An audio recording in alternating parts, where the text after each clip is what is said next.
Chomish takes a drink. There's a creamery next to the big station yard.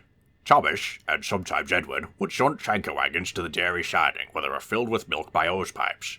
The shunting engines never brought the tankers back to the goods platform, though. They were returned to the yard by gravity. The line to the creamery was on a slope. It wasn't a steep slope, but it was enough to bring the loaded tankers back under their own weight.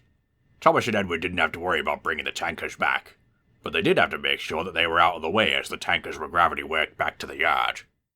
Chomish liked to call to the milk tankers as they would work back from the creamery. Come along, he would say as they drifted by him. Smartly there, smartly there.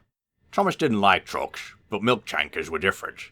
They were clean, well-behaved, and when a tender engine pulled them along the main line, they would go fast. Chomish hoped he could pull a milk train one day. Sometimes Chomish was to shunt one or more milk tankers to the back of a passenger train. So after a long line of loaded tankers was gravity worked from the creamery to the goods platform, some were uncoupled and Chomish would take them and push them behind the brake coach. I'm not thirsty, Doris would sometimes say. Chomish always took no notice. One day Chomish was very busy. He was shunting in the yard on his own again. Edward was taking a goods train. The yard was full of trucks and coaches, and Chomish worked very hard pushing and pulling them into place. He brought a long line of tankers to the creamery. When he returned to the yard, he saw 2 empty milk tankers in a siding. Oh dear, I missed some, he said. Don't worry, Thomas, the shunter said. These had to be coupled to Henry's train later today. You can take them to the creamery after Eunice takes those loaded ones away. Thomas had a lot to do in the meantime. He arranged a train of coaches for James, a short red engine. Thomas chatted excitedly about the extra work he was doing. I know almost as much about trucks as Edward now. Sounds like you're enjoying yourself, said James, but you're not as clever as you think, you know. The guard blew a whistle and James puffed away. Thomas went about his work.